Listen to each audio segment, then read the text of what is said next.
नमस्कार मित्रों, हमारा मन हमेशा शिकायतों से भरा रहता है। किसी को अपने माता पिता से शिकायत है, तो किसी को बच्चों से, किसी को बॉस से शिकायत है, तो किसी को पड़ोसी से, किसी को सरकारों से शिकायत है, तो किसी को मौसम से। शिकायत कुछ ना कुछ मन में बनी रहती है और इन शिकायतों के कारण, कंप्लेंट्स के कारण मन अशांत रहता है। किसी चीज में मन नहीं लगता, लाइफ में जो मिला है उसको एंजॉय नहीं कर पाते। तो कैसे समझें कि शिकायत सही है कि गलत है? मित्रों, संसार में जो भिन्नताएं हैं वही संसार को सुंदर बनाती हैं। यहाँ कमल के भी फूल हैं, जूही का फूल है, गुलाब का फूल है, कनेर का फूल है और धतूर का भी फूल है। अगर धतूरा कहे कि सब लोग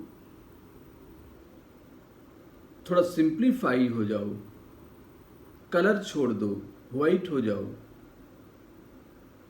और कमल कहे धतूरे से कि तुम थोड़ा कलरफुल हो जाओ, तो ये निश्चित रूप से कठिन होगा।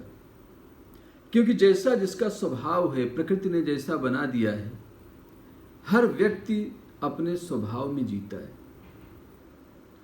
और उसे अपने स्वभाव में जीना भी चाहिए। जैसे शेर का स्वभाव अलग है, सांप का स्वभाव अलग है, गाय का स्वभाव अलग है, खरगोश का स्वभाव अलग है। वो सब अपने स्वभाव में जीते हैं, तभी वो खुश रहते हैं। अगर खरगोश शेर बन के जीने की कोशिश करेगा तो तनाव में रहेगा, या शेर को अपने जैसा बनाने की कोशिश करेगा खरगोश, तो तनाव में रहेगा लेकिन बना नहीं पाएगा। यही हम लोग करते हैं। हम जीवन भर चाहते हैं कि हमारे बच्चे ऐसे ना हो, ऐसे हों।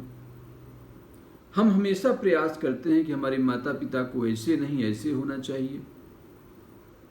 हमारी हमेशा कोशिश रहती है कि हमारे पड़ोसियों को हमारे जैसा होना चाहिए, लेकिन यह कभी हो नहीं पाता और हो भी नहीं सकता।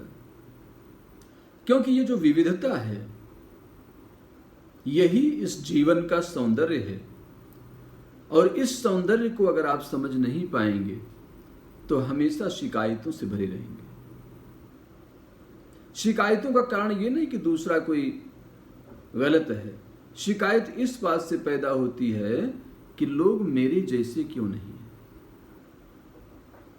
और जिसने ये समझ लिया कि सबकी अपनी स्वतंत्रता है, सबका अपना स्वभाव है, सब अपनी तरह से जीने को स्वतंत्र हैं, सबको उसी परमात्मा ने बनाया है जिसने मुझे बनाया है,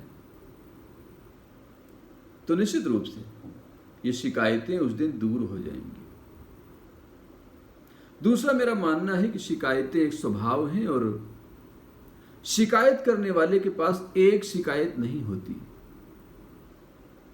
जो भी व्यक्ति शिकायत करने की मनोदशा रखता है, उसके पास एक शिकायत नहीं होती, अनेकों शिकायतें होती हैं। हर बात में शिकायतें होती हैं और शिकायतों की पूरी सीरीज होती है, उसके पास पूरी फाइल होती है।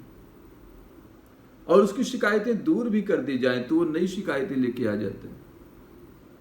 तो शिकायत का संबंध आपकी मनोदशा से ज्यादा है, आपकी सोच से ज्यादा है, न कि परिस्थितियों से। इसलिए आप देखते हैं कि कई लोग विकट परिस्थितियों में, विपरीत परिस्थितियों में भी कभी शिकायत नहीं करते। और कई लोगों को सारे साधन मिलने के बाद, सुविधाएं मिलने के बाद, अनुकूलता मिलने के बाद, सम्मान मिलने के बाद भी शिकायतें करते रहते हैं। इसलिए मैंने कहा कि शिकायत परिस्थितियों पर नहीं, आपकी मनोदशा पर निर्भर करती है और इस पर विचार करना चाहिए। तभी आपकी सभी शिकायतें एक साथ दूर हो जाएंगी। इतना ध्यान और प्रेम से सुनने के लिए बहुत बहुत धन्यवाद। नमस्कार।